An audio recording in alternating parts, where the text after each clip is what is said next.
Creo que ya podemos iniciar. Pues muchas gracias a todas las personas que están siguiendo, han seguido el Congreso a lo largo de estos 5 días, estamos en el quinto día, y bueno, han habido distintas discusiones, sobre todo relacionado con temas de ciencias atmosféricas y temas de ciencias, digamos, duras, por así llamarlas. Y en esta ocasión, como ha sido costumbre, por lo menos en los dos últimos congresos que hemos participado por parte de la Red Universitaria del Cambio Climático, nos hemos interesado un poco sobre las aproximaciones del cambio climático y las humanidades, y por eso hemos propuesto nuevamente una mesa que aborde un poco la literatura y el cambio climático desde distintos matices.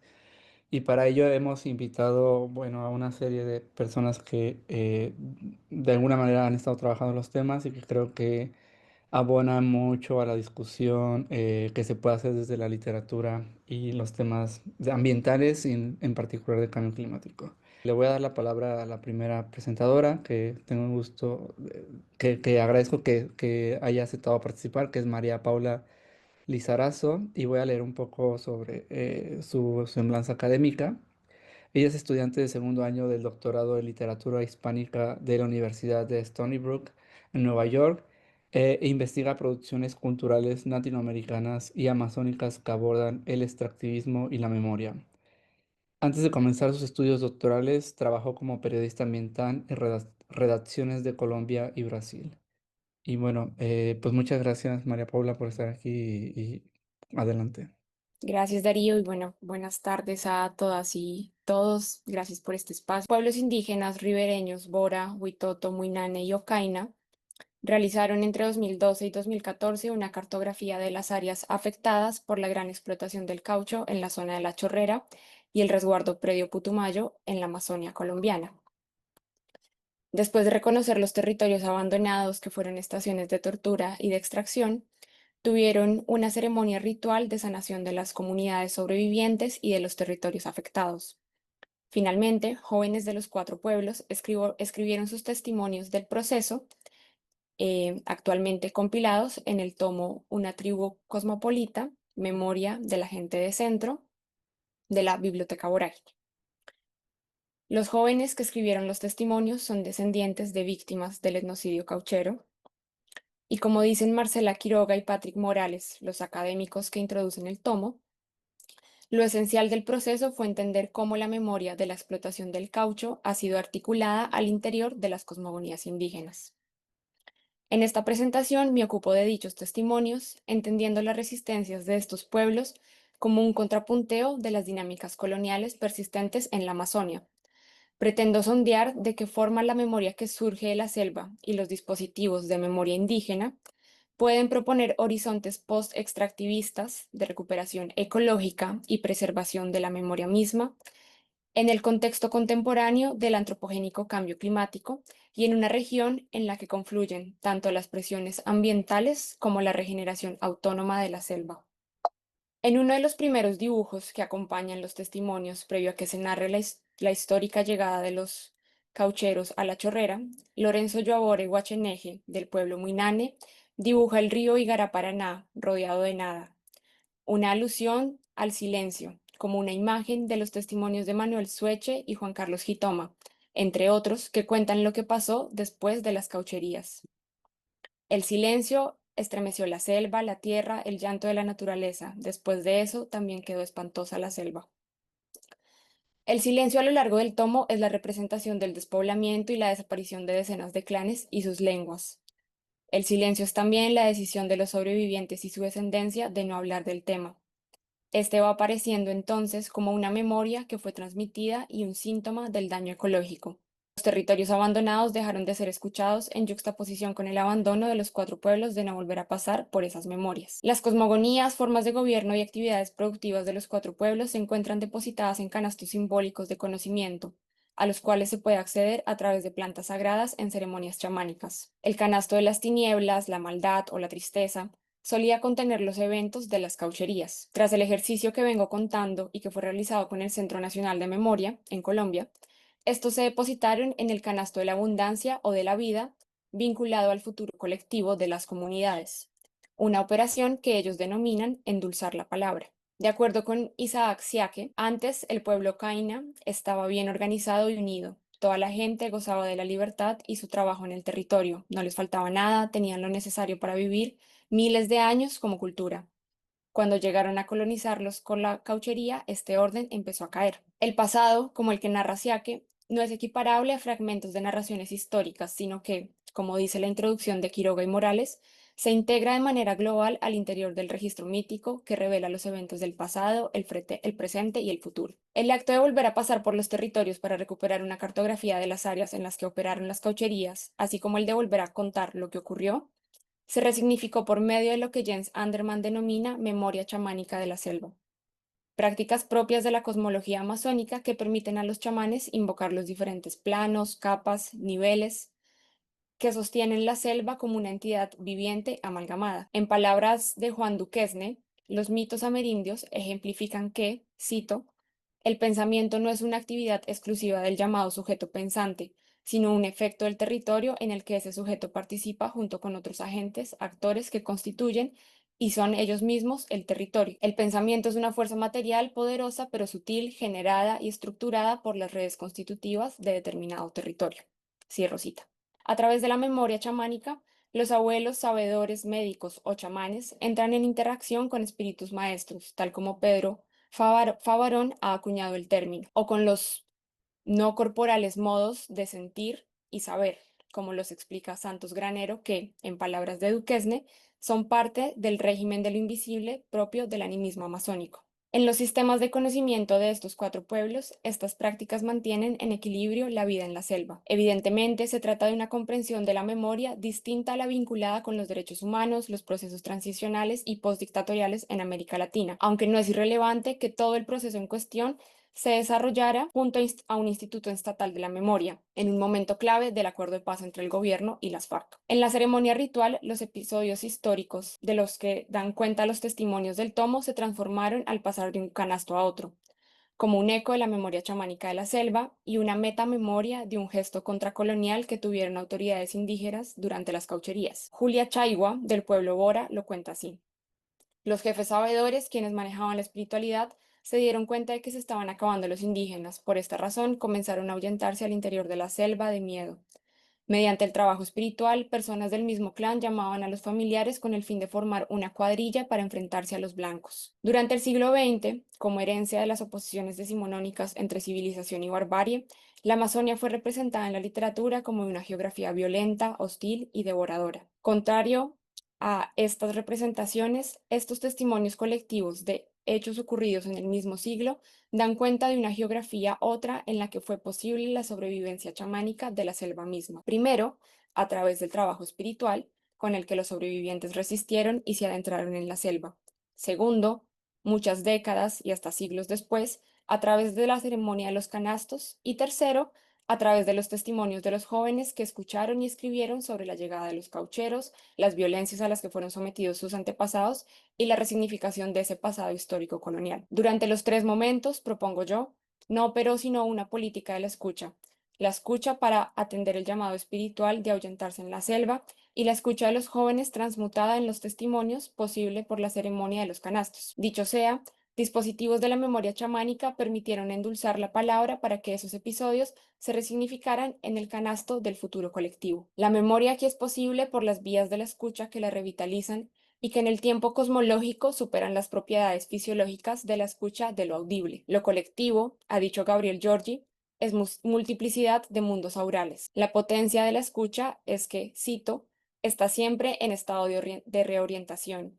Está la pesca de o atravesada por trayectorias sensibles, que son también del sentido, que eluden las formas de lo evidente, de lo visible y de lo dado. En este sentido, endulzar la palabra se diferencia del solo hecho de recoger testimonios en cuanto la escucha del llamado espiritual y la operación de los canastos dieron lugar a una reorientación tanto para la sobrevivencia en un momento histórico preciso como para esta resignificación del pasado contemporánea. Julia Chaigua cuenta también que su tío era un joven al que amarraron y fuetearon. Luego lo soltaron y lo mandaron a rajar leña. Él prendió la candela y luego lo amarraron de las piernas y las manos y lo empujaron encima de esa llamarada. En ese momento estaba mirando la tragedia su padre. Le estaban quemando al hermano. Él contaba que el humo de una persona quemándose es de color azul. Victoria Moquema, del pueblo Caina, cuenta que las mujeres mientras trabajaban daban de tomar seno a los hijos. Dice mi mamá que no había descanso. Las mujeres dejaron de tener hijos por culpa de los malos tratos que merecían por tenerlos. Sin apelar a detalles históricos muy precisos, los testimonios cuentan episodios violentos que vivieron los familiares de los autores, nombrando desde las primeras personas el silencio de la selva, los cuerpos que no volvieron a parir y los cadáveres devenidos humo azul, o, dicho sea, testimonios de la imposibilidad. También se nombra un metadiscurso. Él contaba, dice mi mamá, con el que la resignificación de estos episodios propone futuros que los episodios de las caucherías no narrados no podían proponer. Aunque la explotación del caucho se detuvo antes de la primera mitad del siglo XX, los testimonios cuentan que no dejó de operar como una presión simbólica entre las comunidades sobrevivientes y los territorios despoblados, incluso tras haber sido reemplazada por otros extractivismos. Con esto no apunto a que entre tanto no hubiera ningún tipo de agencia en los cuatro pueblos para reestructurarse, sino a reconocer que no se dio un sentido otro a esa incisión hasta que se hizo el trabajo ritual de los canastos. Soache, Cañube y Jitoma Marimba, antes citados, mencionan que la ceremonia de los canastos tenía el fin de que su generación caminara nuevamente por esos caminos, ocupara nuevamente esos rastrojos o ese territorio para la pervivencia. Esas memorias vivas hoy las estamos expresando los sobrevivientes victoriosos de ese episodio. En su relato, volviendo a Julia Chaigua, ella agrega que a su papá también lo pusieron en el cepo, a orillas del fuego. Ella vio las huellas de las cicatrices que tenía en la mano y en los tobillos como un reloj.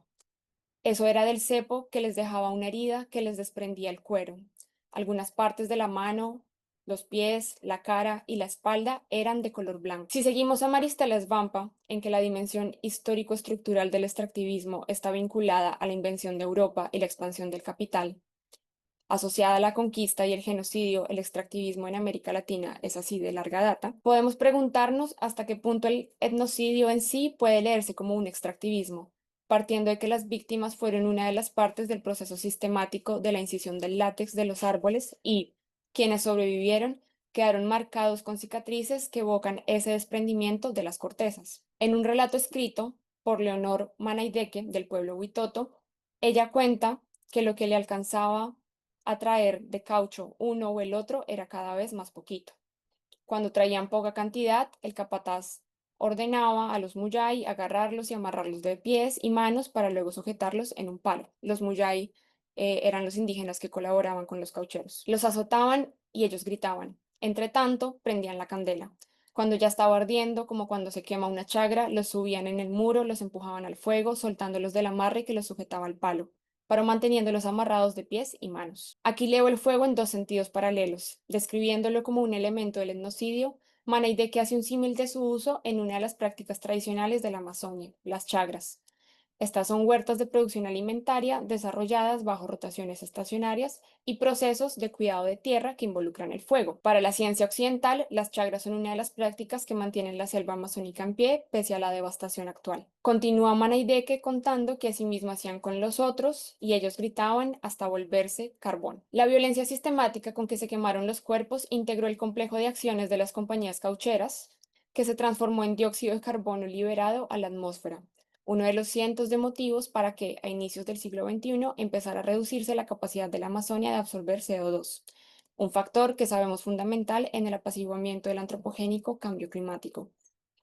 Aunque es una escala moderada en comparación con las quemas de la deforestación actual, el etnocidio operó bajo estructuras extractivistas en tanto los cuerpos de los pueblos Bora, Huitoto, Muinane y Ocaina con sus clanes desaparecidos, hicieron parte de la cadena que extrajo caucho para procesar en el norte global mientras eran quemados. Estos son solo algunos de los clanes desaparecidos que fueron quemados en medio de ese periodo. Interpretar la representación de la selva como la de una geografía de la sobrevivencia, como argumenté antes, se basa no solo en el hecho factual del uso del fuego para sembrar chagra, luego de que fuese combustible del etnocidio y la extracción del caucho, también en la posibilidad de la vida con la selva, más que en la selva. Los amazónicos, dice Duquesne, cito, piensan con las plantas, pero no piensan en ellas para hallar un futuro, ni siquiera para hallar uno mejor al ofrecido por el anticipado colapso ecológico global.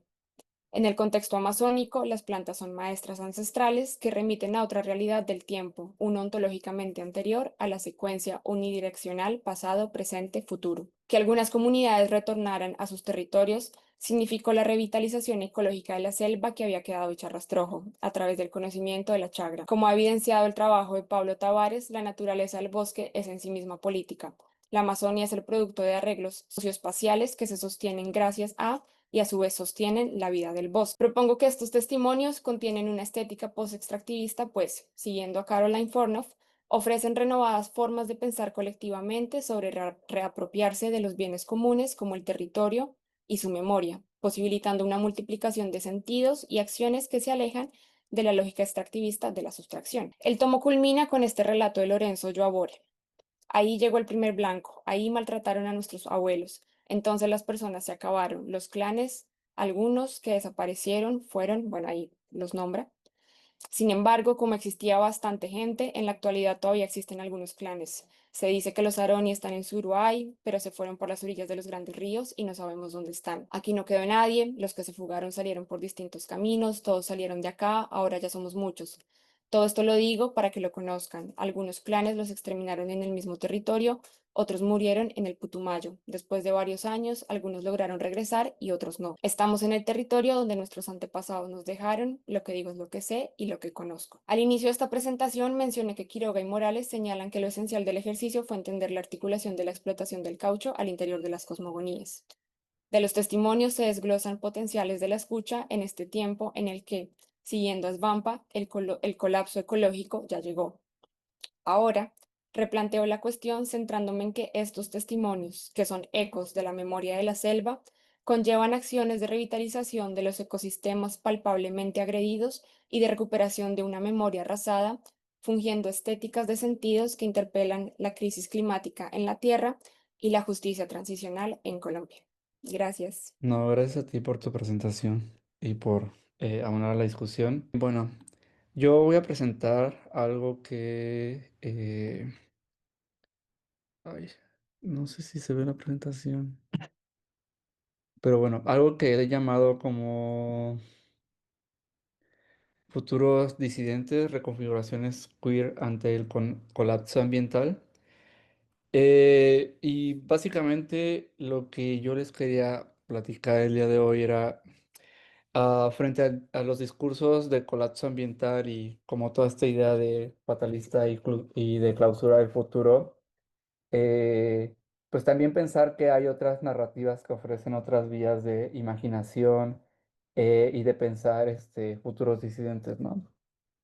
Y esto lo digo a raíz de que en la cumbre sobre la acción climática de la ONU en 2019, por ejemplo, Antonio Guterres, secretario general de la organización, afirmó yo tengo nietas y quiero que mis nietas vivan en un planeta habitable. Mi generación tiene una enorme responsabilidad y es su generación la que debe hacernos responsables para asegurarnos de que no traicionemos el futuro de la humanidad. Ante esto me pregunto por qué seguir apelando a evitar el deterioro únicamente para que el futuro de los seres humanos continúen tal como lo conocemos. Esta visión, además de ser profundamente antropocéntrica, a centrarse exclusivamente en el valor humano dentro del ecosistema, también resulta heterosis-patriarcal en tanto que establece una relación finalista entre humanidad y reproducción heterosexual. Entonces, lo que me pregunto, digamos, en esta presentación es qué tipo de futuro estamos imaginando cuando los modos de vida actuales se encuentran cada vez más amenazados. Hago un muy breve análisis de una novela de Rita Indiana que se llama La mucama de Omícule y un cuento de Gabriela Damián Miraverte que se llama Soñarán en el jardín, con el objetivo de reflexionar sobre el futuro que se construye desde tres variables entrelazadas. Una, la crisis ambiental y climática. Dos, la disidencia sexual y el feminismo. Y tres, las distintas formas de violencia, entre ellas las de género. Asimismo, sostengo que las narrativas de ciencia ficción, como las que aquí se analizan, más que representar una clásica disputa entre humanos y máquinas, ofrecen una alternativa para explorar cómo enfrentamos los desafíos que nos impone el mundo, la sociedad y la tecnología. No obstante, una de las líneas ideológicas más normalizadas tiene que ver con la continuidad de la especie humana. La aspiración más importante del régimen heterosis patriarcal es instaurar la reproducción de la especie como principio básico de las relaciones afectivas y humanas. Difícilmente alguien que crezca bajo normas tradicionales de familiaridad no podrá prescindir de la idea de procrear como uno de los aspectos más fundamentales de la vida. Así, de acuerdo con Lynn Endelman, la heterosis-norma posiciona un futurismo reproductivo a través de la figura del niño como parte central de un discurso político en el que se busca preservar a toda costa la salvaguarda de la potencia reproductiva, y frente a esto, los sujetos disidentes son ubicados dentro del marco de lo abyecto, de lo perverso, y se entiende que contraviene todo orden vinculado a la reproducción. Por lo tanto, lo queer aparece como una transgresión radical a cualquier intento de prolongar la existencia del ser humano bajo los términos normativos de la reproducción. Como indica Endelman, y es una cita, lo que es más queer acerca de nosotros, lo más queer dentro de nosotros, lo más queer a pesar de nosotros, es esta voluntad de insistir de forma intransitiva, insistir en que el futuro termine aquí. Cierro la cita. Así pues, la invitación pesimista de esta corriente dentro de las teorías queer busca anular el futuro concebido desde estructuras patriarcales. De acuerdo con este autor, la heterosis norma posiciona, pero a pesar digamos, esta postura fatalista de Lee Endelman, considero que la obra de Rita Indiana se desarrolla como un intento por evitar esa anulación de futuro. Es decir, que si bien Lee Endelman sí estaría como siguiendo estas líneas de anulación del futuro, más bien Rita Indiana lo que estaría haciendo es como un giro como la preservación de la vida, especialmente la marítima, o sea, la vida no solo humana, sino la vida en su conjunto, pero teniendo en cuenta que ese futuro se ve amenazado por el desinterés de uno de los personajes en la novela que se llama Giorgio, que si bien a pesar de que en su momento tiene la posibilidad como de evitar una catástrofe producida por armas nucleares y con ello evitar también destruir como los arrecifes de una zona del Caribe, al final este personaje pues decide continuar con ello, ¿no? Entonces, Rita Indiana a través de sus personajes posibilita la ruptura de la unidad espacio-temporal porque pueden vivir en tiempos diferentes con el mismo cuerpo a modo de metáfora sobre la irremediable fluidez de las identidades. En este desdoblamiento tanto de las corporalidades como del pensamiento de cada personaje, impulsado sobre todo por el deseo de Asilde de evitar el desastre, Giorgio también es consciente de la importancia de acercarse al futuro, al futuro presidente Said Bona en la novela, y se encuentra en una de las fiestas donde se presentarán obras de arte. Entonces, Asilde y Giorgio, digamos, y otro de los personajes, es la misma persona a lo largo de la memoria, pero la novela está como, digamos, tiene rupturas temporales en los cuales, si bien es el mismo es la misma subjetividad, se va desdoblando en tres momentos distintos a través de tres personajes distintos, ¿no? Y eso también tiene que ver con el desinterés y la negativa, digamos, del personaje final, que a pesar de que sabe que puede evitar una catástrofe, al final como que su individualismo lo que lo lleva es pues a no prevenirlo, ¿no? Entonces, ¿por qué habría de cambiar su vida este personaje si la estaba disfrutando plenamente? El final de la novela revela así una renuncia a evitar un futuro catastrófico. El personaje, pese a tener la capacidad de anticipar los daños venideros, prefiere aferrarse a su individualidad y el confort de su presente, desentendiéndose de las consecuencias futuras. Entonces, ¿cómo imaginar puntos de fuga frente a realidades que se desmoronan? En el cuento de Damián Miraverte, ante los grotescos casos de feminicidio en México, se vislumbra en la memoria de una posibilidad de tender un puente entre el horror del presente y una huella que permita sanar las generaciones futuras. En ese texto, en un intento del Estado por cerrar el memorial que Marisela, una de las cuidadoras y mujer que visibiliza los múltiples feminicidios en el cuento, crea un grupo que se llama Las Argüenderas, que buscan que este espacio sea como un espacio didáctico en contra de la violencia para que las poblaciones jóvenes puedan ir y aprender sobre como que estos procesos de feminicidios en ese lugar, ¿no? Entonces en este cuento el recuerdo constante podría funcionar como un aliciente para que las personas del presente no ignoren la complejidad de la supervivencia para los grupos marginados y excluidos, como las mujeres y las personas de la disidencia sexual. La preservación de ese pasado en proceso de transformación se materializa en un jardín impulsado por Marisela, y también haciendo uso de hologramas, ¿no? Cada una de las mujeres asesinadas con su cuerpo y sus nombres serían replicadas en un holograma tridimensional utilizando testimonios y materiales proporcionados por sus familiares, amigos y sobre todo la información recuperada de sus cuentos personales, sus cuentas de correos y redes sociales. En lo que presenta Miraverte, considero que tanto las mujeres como las personas, digamos como dentro del espectro queer, estamos en proceso de búsqueda de futuros deseables sin dejar de lado nuestra memoria. En este proceso implica reconocer las distintas movilizaciones por nuestros derechos, así como la necesidad de evitar la violencia hacia nuestras comunidades y de preservar espacios de memoria que recuerdan las huellas del dolor y la resistencia. En este sentido, lo que intento señalar es que si bien lo queer ha sido representado como una amenaza a la reproductividad de la humanidad, lo cierto es que nuestras propias condiciones de vida y permanencia en muchos espacios aún representan una amenaza para nuestra propia supervivencia.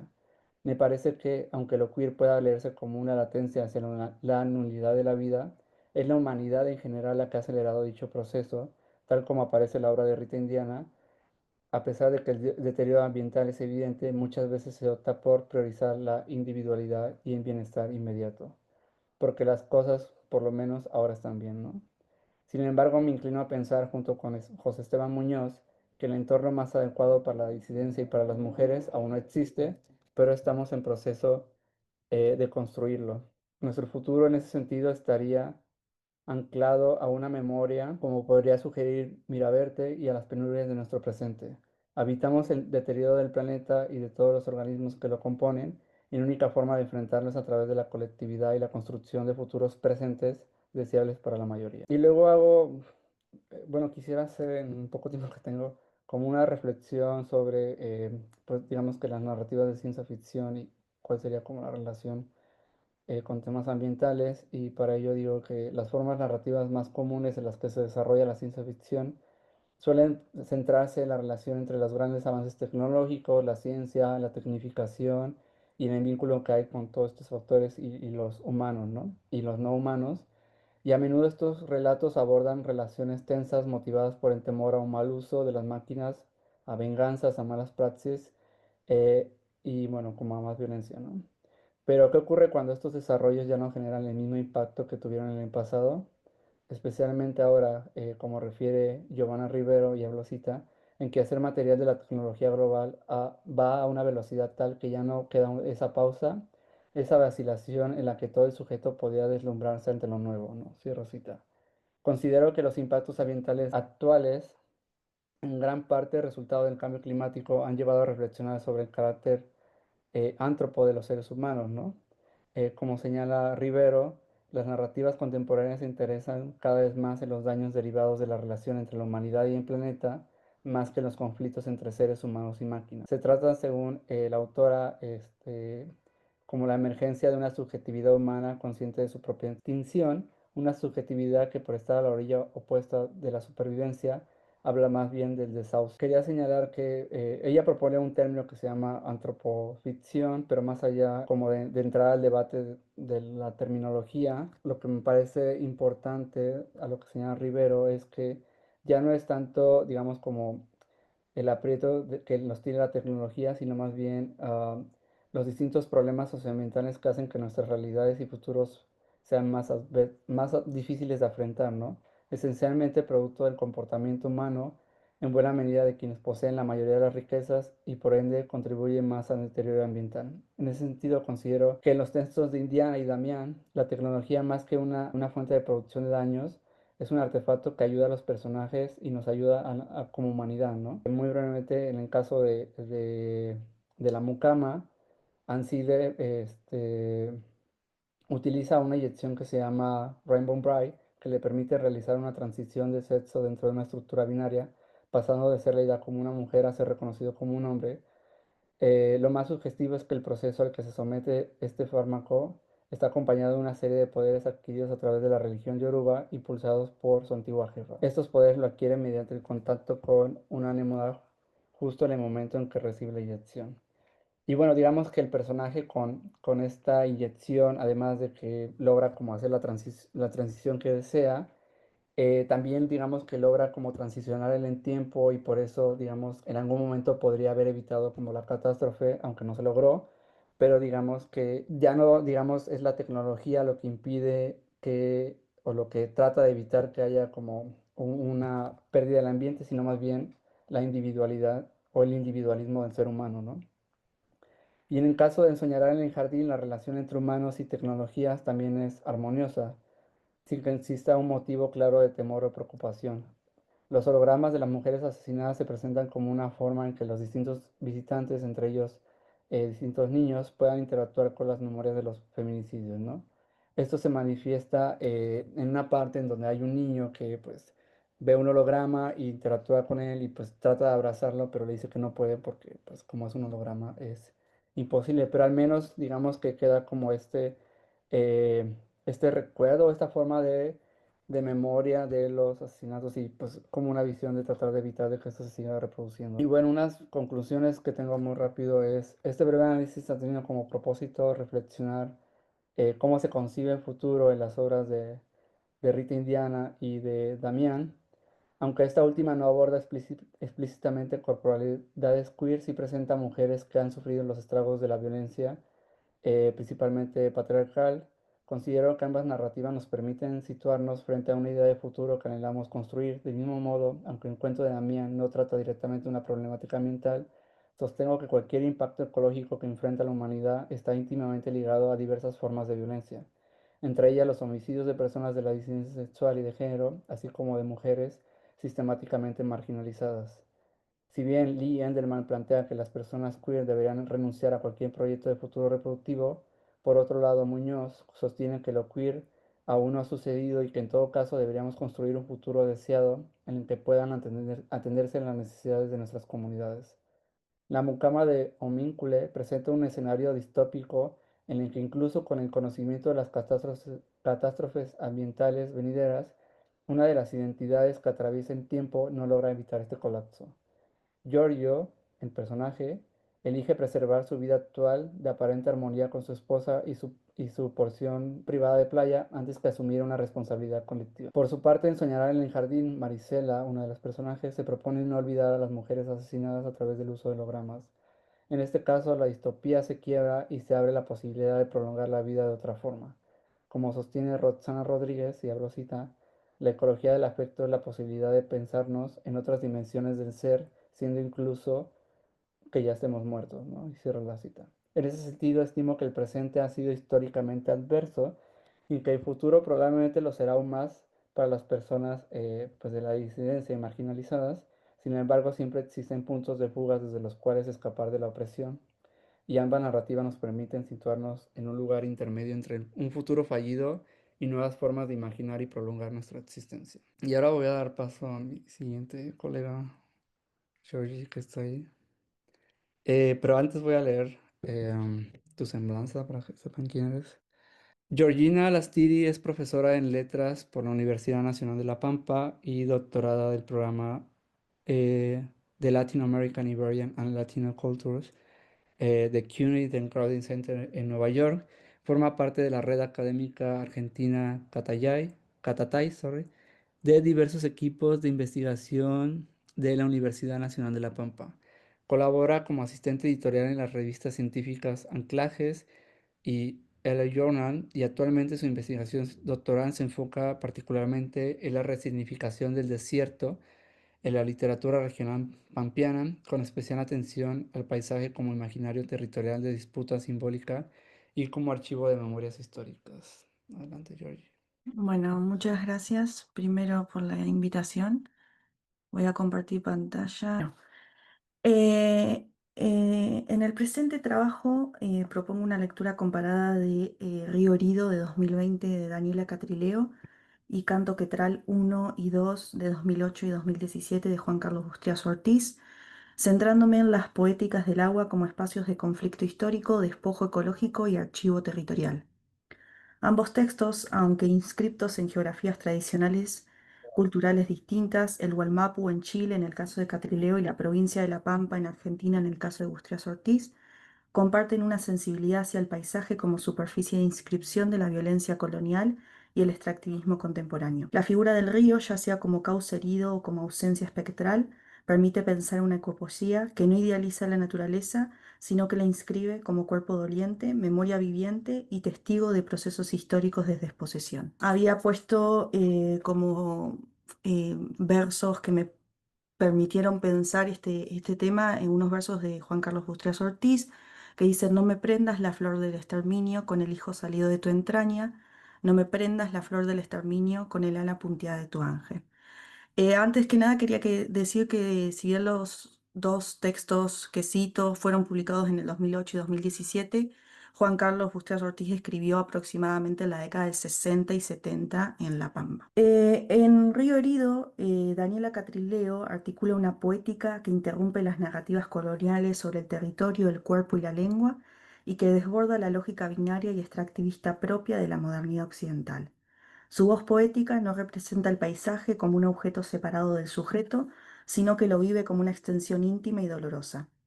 Cabe destacar que en el poemario la inscripción del cuerpo como archivo del despojo y del agua como memoria doliente no puede desvincularse del conflicto territorial que afecta históricamente al pueblo mapuche, que va desde la pacificación de la Araucanía desde el siglo XIX hasta el presente.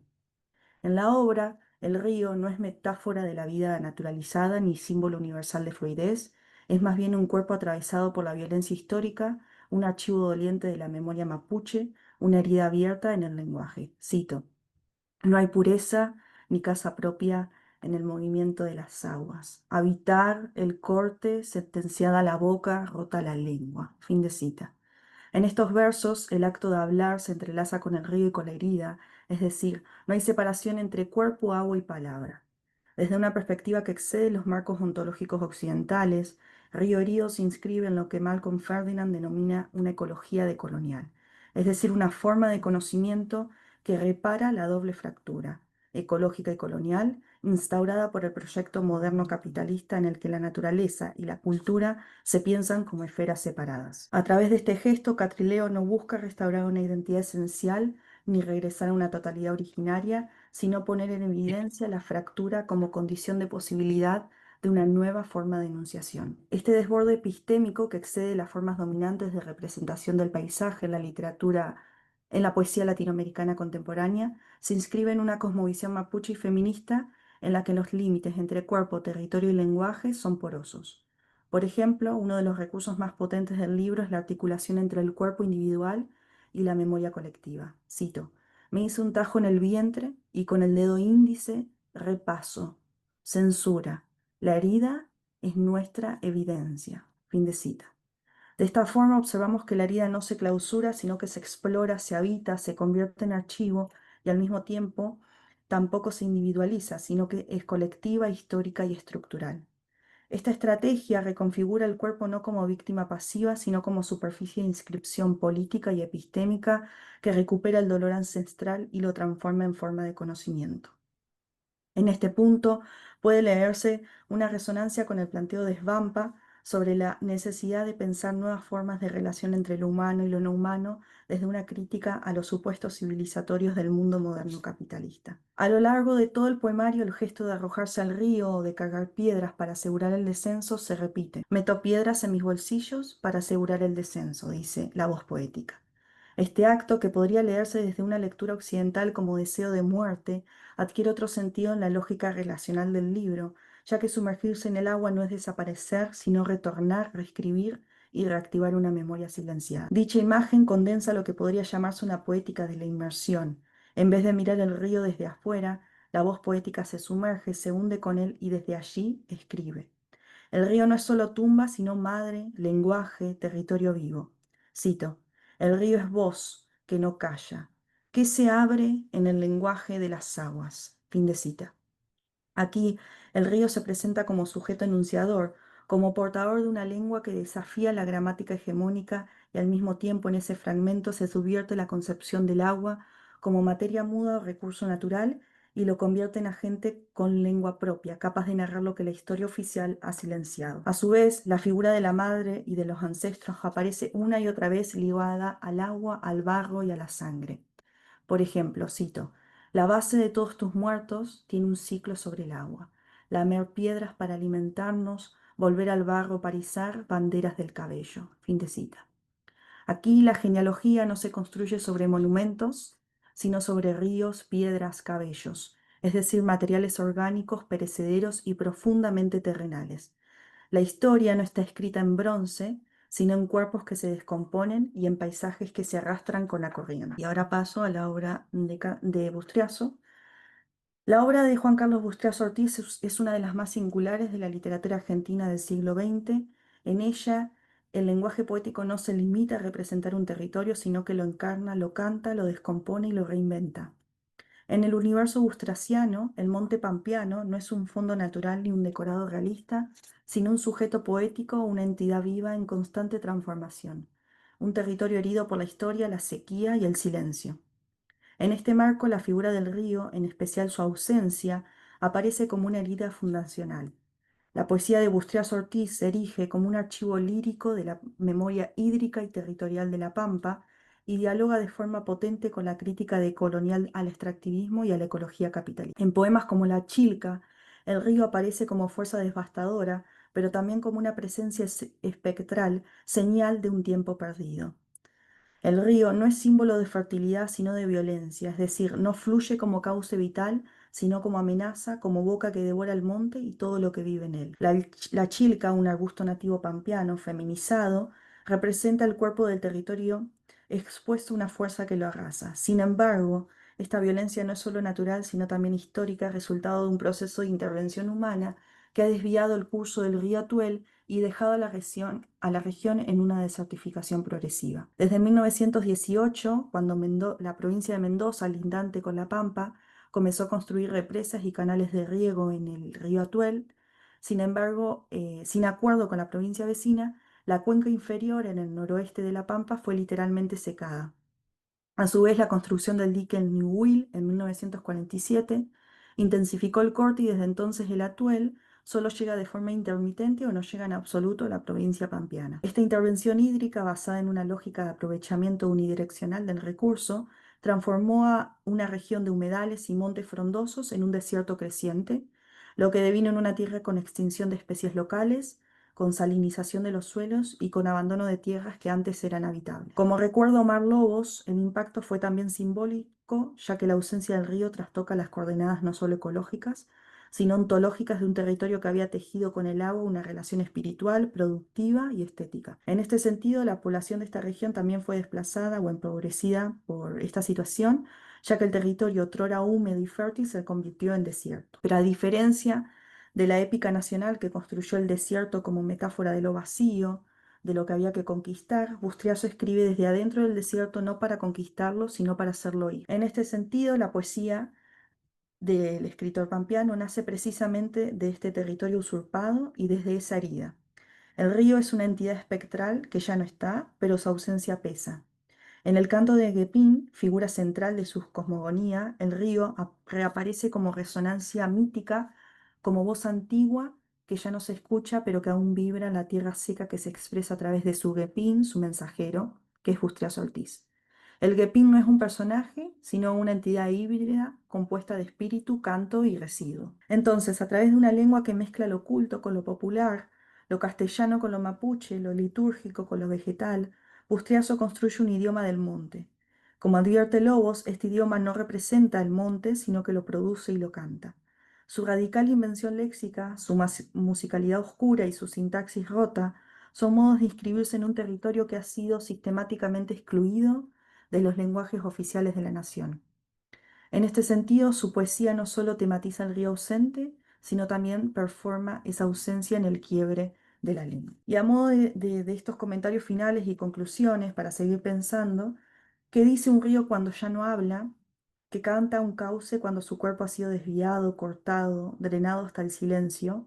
¿Qué lengua brota del sedimento cuando las palabras han sido arrancadas del territorio? Cuando el habla ancestral ha sido suplantada por la gramática del despojo. A partir de Río Herido, de Daniela Catrileo, y el canto de Guepín de Juan Carlos Bustriaso Ortiz, este trabajo ha explorado dos poéticas profundamente situadas que desde geografías distintas, pero heridas por lógicas comunes de desposesión, inscriben el río como un archivo afectivo, territorial y político. Ambas escrituras desafían la visión moderna capitalista de la naturaleza como fondo pasivo o recurso y proponen en cambio una ontología relacional donde el agua es cuerpo, lenguaje, memoria y herida. Si en Catrileo el río es matriz doliente que cruza la lengua y el cuerpo mestizo desde el Gualmapu, en Bustriazo el río es ausencia espectral que habita el monte como huella mineral, como voz del médano seco. Ambos poetas cantan desde márgenes geográficos e históricos, el sur indígena reprimido por el Estado chileno en Catrileo y el oeste pampeano desertificado por poéticas hídricas coloniales en Bustriazo. En los dos casos, la poesía opera como tecnología de la memoria, como forma de avistar terrestre en términos de Ferdinand, en contextos de desarraigo y violencia estructural. Así, sus textos no son solamente denuncias, sino también prácticas de reexistencia. Restituyen afectos, archivan voces borradas, proponen temporalidades no lineales y devuelven agencia a los elementos. Leídos desde el sur global, dichas poéticas permiten pensar una ecopoesía decolonial que desafía las narrativas hegemónicas del progreso. En ambas obras no se idealiza el agua ni se sueña con su pureza originaria, se sumerge en su barro, en su ausencia, en su violencia y su poder de retorno. Tal vez, como sugiere la poesía, el acto de escuchar al río, aunque no fluya, aunque solo quede su lecho seco, sea una de las formas más urgentes de leer desde el sur. Escuchar su murmullo en el cuerpo, en la lengua herida, en los médanos y en la voz que aún insiste. Bueno, muchas gracias. No, gracias a ti, Yori. Y vamos a pasar con la última presentación. Voy a presentarlo muy brevemente. Sami Reyes es estudiante de la maestría en filosofía y sus áreas de interés son la literatura del siglo XX y XXI y especialmente escritas en Sudamérica. Adelante, Sami. Gracias por estar aquí. Hola, denme un segundo que les traía, ¿cómo se llama? Presentación. Pero mientras tanto, yo les voy a hablar del deslave de Vargas, que el año pasado, de hecho, en este mismo evento hablé del deslave, pero hablé particularmente de algunas historias donde había animalidad. En este caso, quise traer más bien a Isaac Chotrón, que es em, un autor venezolano reconocido particularmente por el teatro, pero él hizo varias novelas, entre ellas hizo una novela sobre el deslave de Vargas que se llama Pronombres Personales. Entonces a mí me interesa Pronombres Personales particularmente porque hay una recuperación de la memoria. Bueno, entonces Pronombres Personales de Isaac Chortón, que es este personaje que están viendo en pantalla, se llama así porque va haciendo los pronombres del español en cada capítulo, empieza con el yo, luego el tú, en fin, va uno por uno. Pero la importancia de esta novela es como en 1999, el 15 de diciembre, se da el deslave de Vargas o la tragedia de Vargas, cualquiera de las dos formas es conocida, y Vargas, que es una zona de Venezuela, termina hundida en el agua. De hecho, justamente tengo una foto que aquí se puede ver, Vargas está pegado al mar.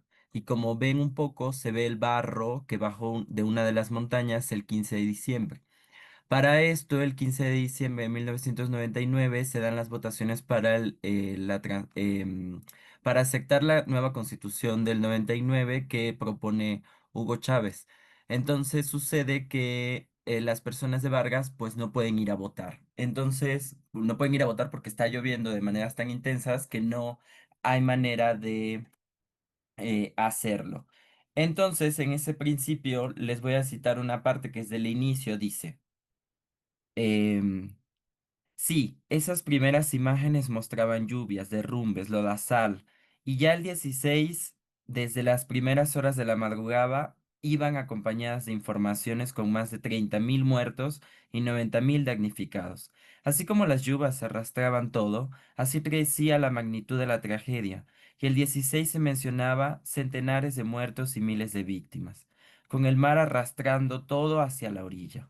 Para el 18 resultó imposible precisar el número de víctimas, pero se repetía las escenas de las olas marinas tragándose a la gente, una avalancha y ruido de las aguas que no cesaba.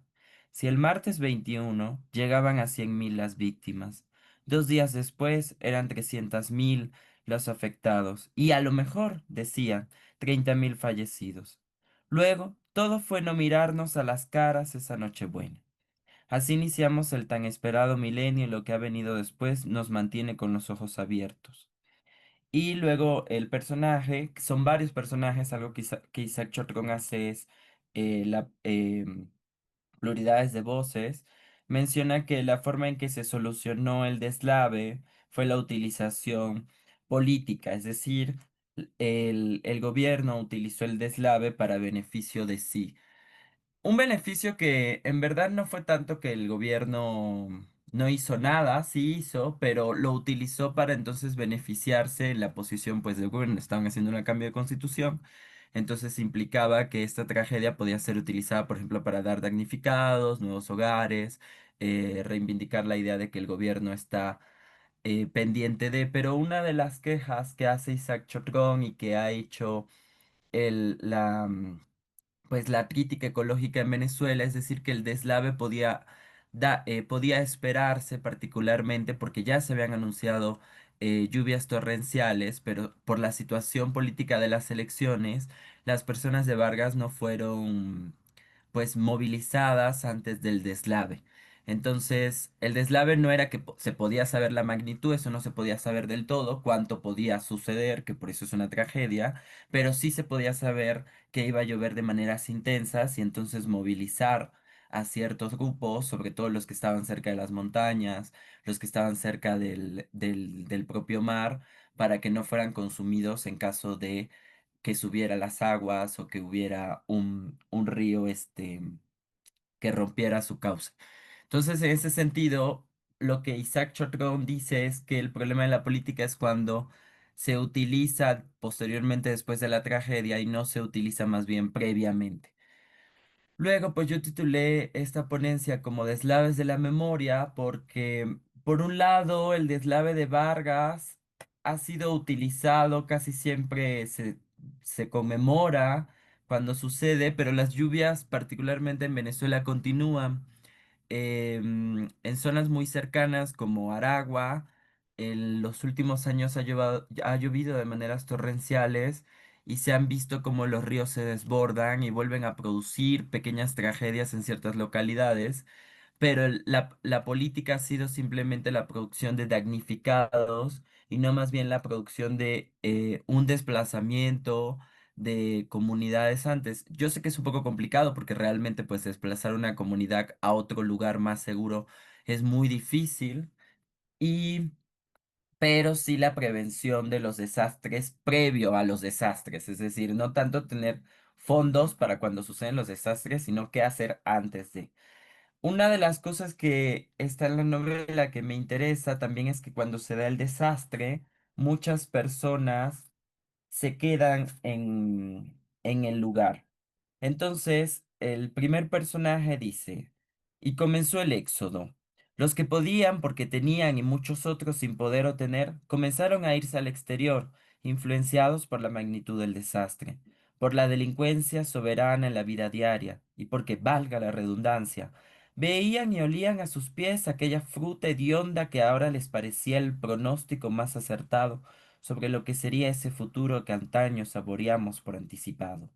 Se volvió casi rutina despedirse de amigos, pasar por las casas que dejaban a decirles adiós, entre las cajas repletas de lo que se llevaba.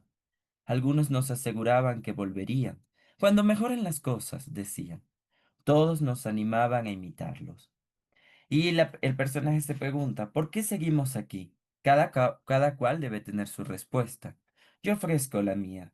Me he quedado y me quedo porque sencillamente no tengo a dónde ir. Y bueno, la novela va tratando un poco de los que sí se fueron. Algunos se van porque tienen dinero, tienen propiedades en otros estados, familiares. Pero hay otros que no se podían ir de Vargas, tenían que quedarse ahí. De hecho, la otra imagen es la de Carmen Duría, que era una zona que no tenía, que había sido diseñada para los ricos. Luego fueron construyéndose las personas que vivían alrededor de manera propia, construían casas alrededor de Carmen Uría.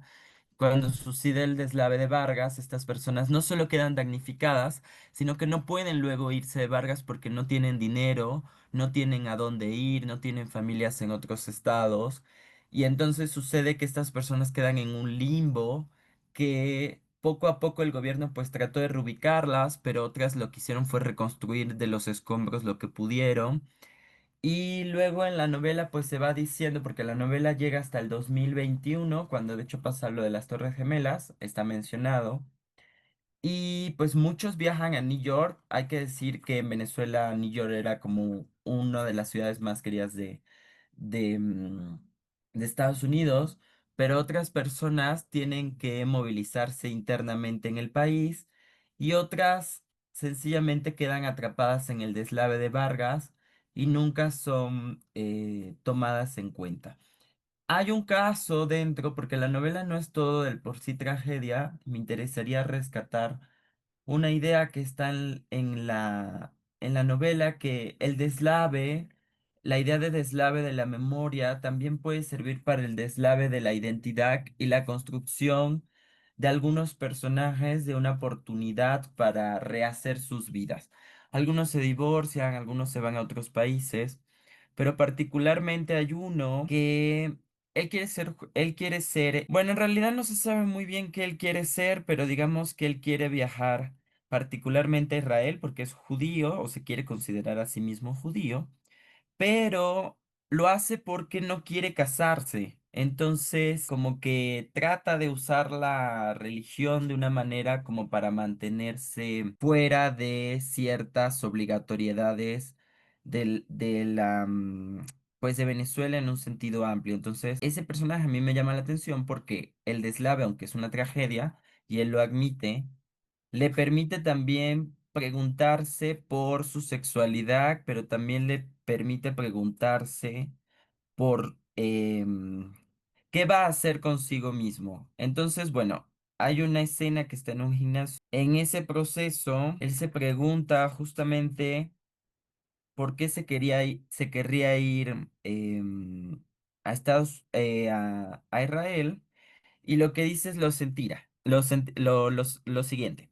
Termina el capítulo así. Mentira. Es más que eso, es decir, es más que solo ir a Israel. Es que no me siento capaz de establecer una relación amorosa con nadie, de ningún sexo.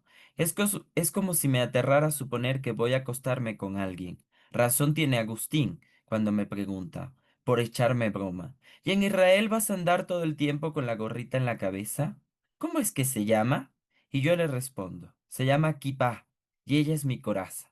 Entonces, en este sentido, más allá de la religión, Isaac Shotgun pues era judío, aunque era un judío homosexual y no defendía el Estado de Israel de una manera como actualmente estamos viviendo. A él le interesa también ver cómo las personas utilizan en estas situaciones lo que podríamos llamar una tragedia también para rehacer sus identidades en otros territorios. Entonces, el deslave, de alguna manera, para mí significa no solo una tragedia que desplazó a toda una población, sino también permite pensar cómo se fueron construyendo otras identidades en el sentido de sexuales, familiares, sociales y la política.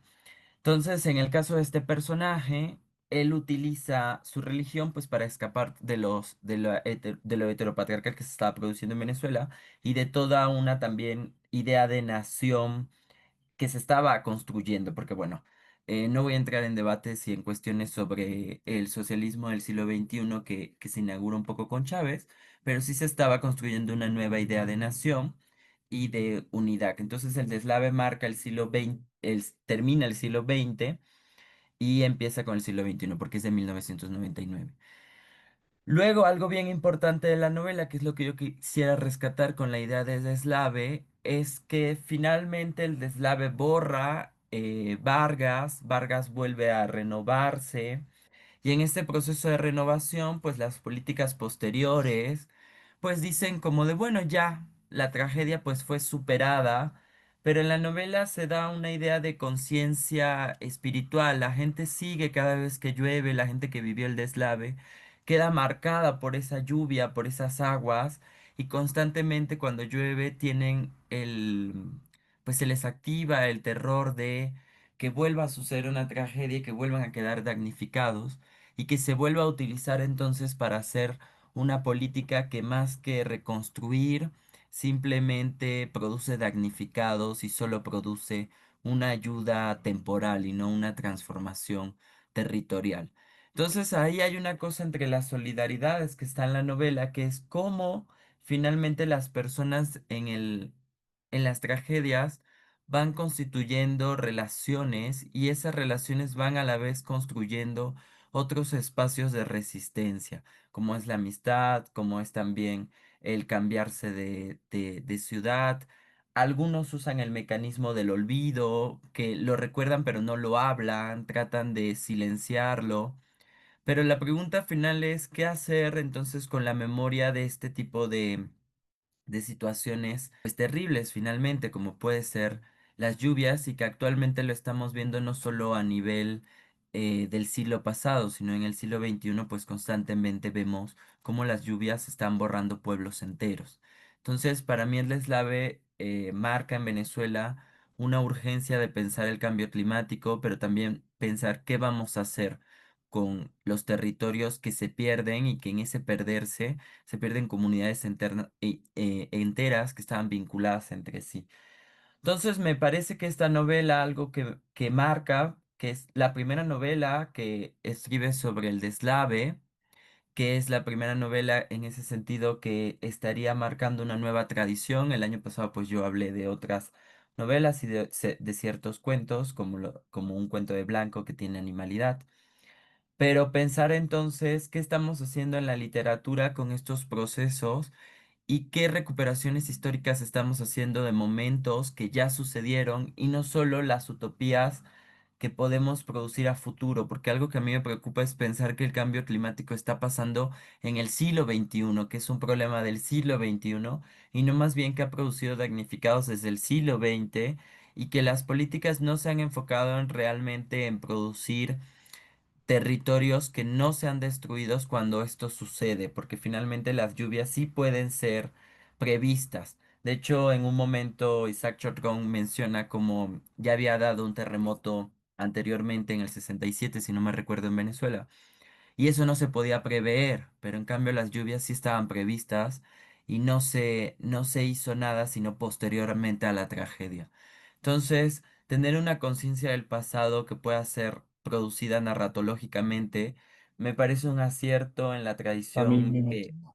sí, que inaugura Isaac Chorgón y que luego en Venezuela yo podría decir que genera un género literario o una tradición literaria de la memoria que puede servirnos para pensar otros territorios como actualmente está sucediendo en México, con las lluvias intensas que hemos visto, con los huracanes, y que no son solo problemas del siglo XX, del siglo XXI, sino que ya están insertos en el siglo XXI, y que a lo mejor un trabajo sería narrarlos para que entonces no haya solamente el silencio de la memoria y no haya un deslave de la memoria que la política utiliza para decir no pudimos preverlo y nunca supimos cómo atender este tipo de situaciones, sino decir la memoria está ahí en la literatura y sí puedes preverlo y puedes saber las consecuencias de este tipo de situaciones a través de una conciencia literaria que se establece en la narratología también de otros países. Entonces, el cambio climático no es algo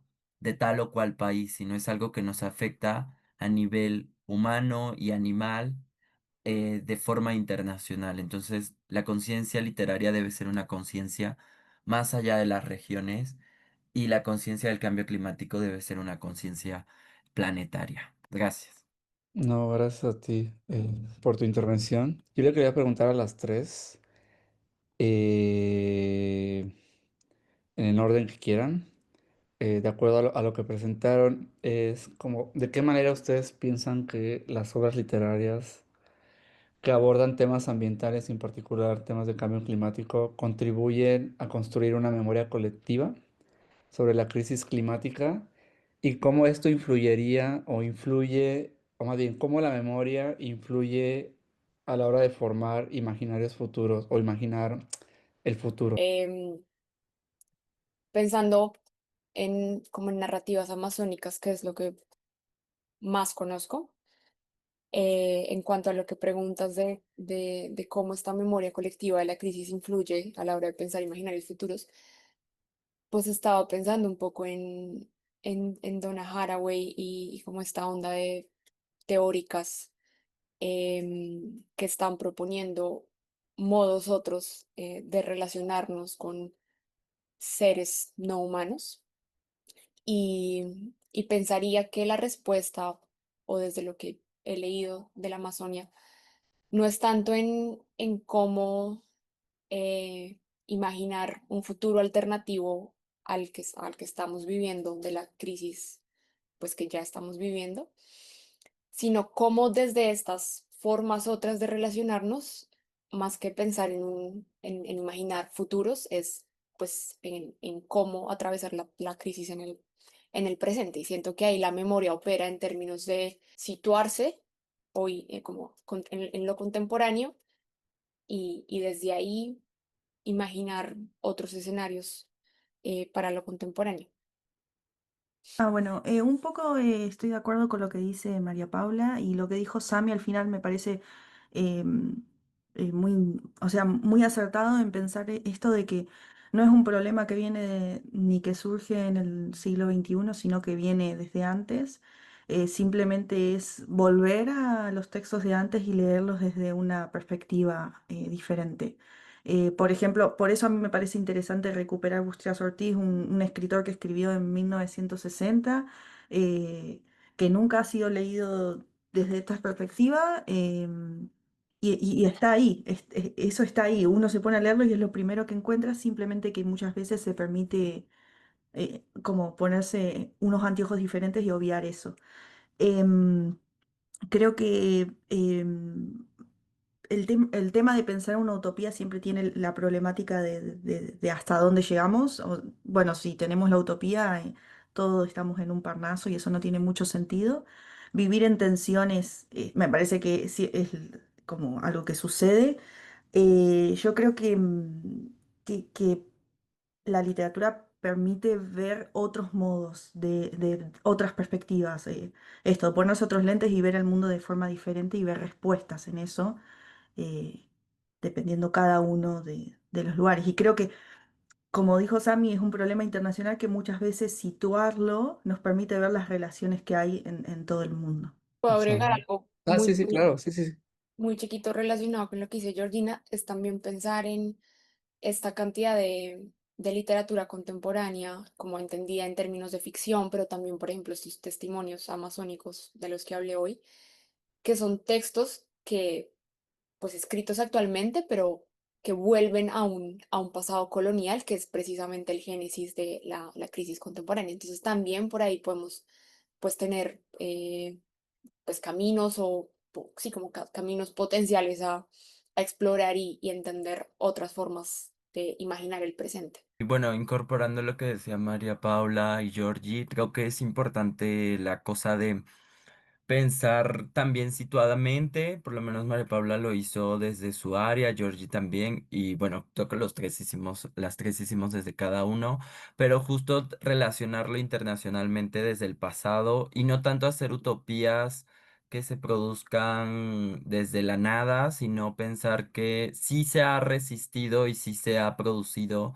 resistencias situadas donde hay testimonios y que entonces las utopías deben partir desde esas experiencias de reconstrucción y de denuncia que permiten una política de la reconstrucción de la memoria y no, bueno, usando las metáforas del agua, de no de deslave, decir, bueno, vamos entonces a escuchar simplemente a los tecnócratas, sino también escuchar cómo la política ha obviado, como decía Georgie, usando esta metáfora de no ver la propia historia del cambio climático y de la destrucción de zonas específicas por cambio climático y violencia extractivista y violencia política. Entonces, creo que la literatura se vuelve un archivo vivo en cuanto a que no solo habla del pasado, sino que está hablando del presente de comunidades que siguen recordando esas situaciones que no solo quedan en el territorio, sino que quedan, creo que María Paula y Jordi lo dieron muy bien en cada uno y tú también con tu intervención, que quedan inscritas en el cuerpo, es decir, el cuerpo vivo de las personas que sufrieron estas cosas queda ahí y esas personas lo tienen conscientemente. Entonces, creo que no solo generalizar, sino tener en cuenta la individualización del cambio climático en cada uno de los personajes y en cada uno de los testimonios. que lleva eso más allá de la tragedia que están viviendo o que vivieron, que lo incorporan en su día a día de cuidados, de protección. Entonces creo que eso es bien importante también, como la literatura es un espacio de testimonio y de construcción de memoria colectiva y de no silenciamiento de la capacidad del habla. Les quería preguntar más bien un poco sobre la recepción de los textos que están analizando, cómo ha sido y si en realidad ha tenido, pues no sé si la repercusión es la palabra, pero sí ha tenido como circulación y si ha tenido estas lecturas que ustedes nos están proponiendo en sus presentaciones. Y lo voy a relacionar con lo que menciona Melanie. Acorde a, recomendarían utilizar la literatura como fuente, ay Dios, como fuente en un estudio de representaciones sociales del cambio climático. Y si es así, ¿cómo hacerlo? Pues yo diría que, bueno, hay que tener en cuenta que la literatura no es ciencia, entonces sí se puede utilizar como ejemplo, no veo problema, pero siempre recordando eso, que la literatura ejemplifica y da paradigmas, pero que la literatura no puede ser tomada como una ciencia exacta, que es lo que se está haciendo ahora con el cambio climático, pero sirve como testimonios y como experiencias encarnadas de las situaciones trágicas. Entonces sí sirve para un estudio social de cómo se ha vivido eso.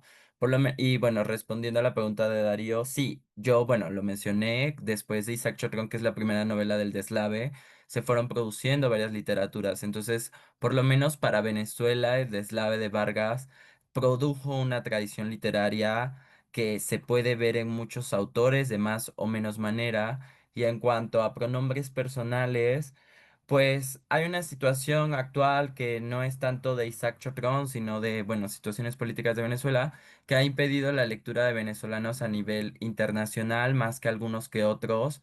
Entonces, eso también ha impedido el acceso a novelas como esta a nivel internacional. Entonces, quizás sería importante hacer una biblioteca internacional de cambio climático que recupere voces del sur global que han hablado de esto y que entonces no solo nos vayamos respondiendo como una pregunta que hicieron por ahí de por qué hablar de utopías. Bueno, yo sí creo entonces que en ese sentido uno de los grandes problemas de la literatura que se enfrenta es que realmente no estamos leyendo a nuestras tradiciones latinoamericanas a nivel internacional, es decir, no se está haciendo una discusión de estas obras y terminamos citando a Haraway, terminamos citando a gente que está en Estados Unidos, gente que emigró y que está ya en una zona del norte global, y estamos omitiendo gente que no salió de su país o que se quedó en su país y que luego por contextos sociales, como la recuperación de Georgina de su autor, pues no se leen fuera, ¿no? Entonces creo que sería conveniente quizás que a nivel internacional haya una conciencia de la búsqueda de archivos del cambio climático situados y que entonces eso pueda ser puesto a debate en las jornadas y que no solo nos quedemos con la literatura producida en espacios del norte o eurocentristas, pero es complicado porque si no estás en esos países pues un poco se vuelve difícil y luego pues no vamos a decir que nosotras somos así señoras de la alta literatura que nos van a escuchar todo el mundo. Entonces quizás ahí habría que exigir reediciones, un papel que queda ya más en la editorial que no ha sido. Entonces quizás por ahí también serviría, ¿no? Que no nos enfoquemos solo en autores del norte como ejemplificadores, sino la producción de creaciones.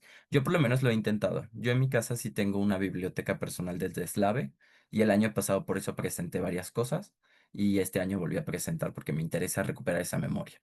Justo pensando en la pregunta de la recepción, estos textos estaban como completamente escondidos en el archivo del Centro de Memoria y el año pasado, por los 100 años de la vorágine, el Ministerio Cultural armó una gran biblioteca alrededor de temas de caucherías y ahí fue que los encontré, pero igual me parece importante o interesante mencionar que algo que está pasando en la Amazonia actualmente es una cantidad como de proyectos editoriales e iniciativas de bibliotecas móviles cuya recepción está situada allí, ¿no? Entonces, no están pensados en términos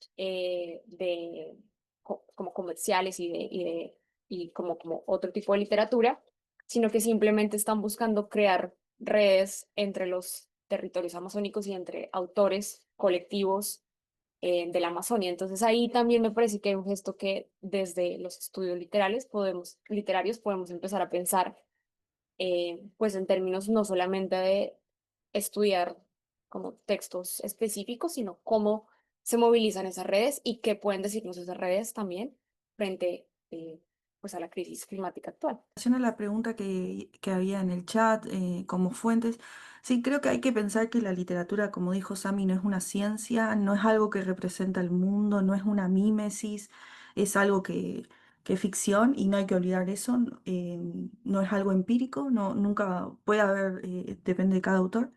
Y después, en cuanto a la recepción, recupero un poco lo que dice María Paula en cuanto a cómo circulan estos autores.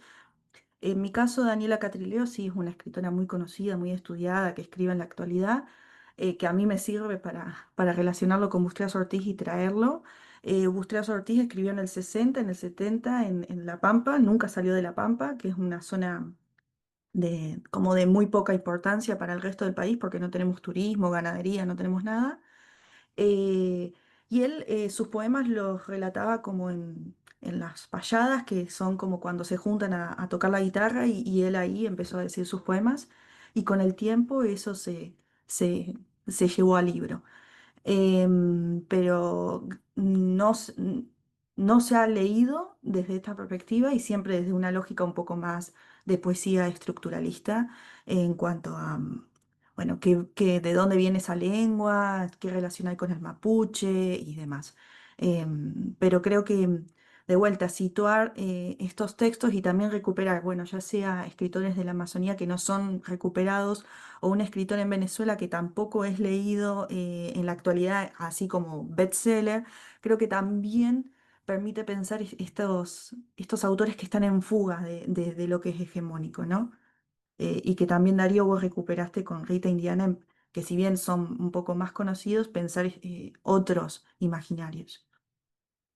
Bueno, pues les agradezco mucho a las tres por el tiempo, y por presentar el día de hoy. La verdad creo que siempre vale la pena tener un espacio sobre temas de literatura en un congreso de cambio climático, donde se ha discutido mucho de ciencias atmosféricas, ambientales, naturales, que no está mal, pero siempre es bueno eh, tener como este aliento a las humanidades, ¿no?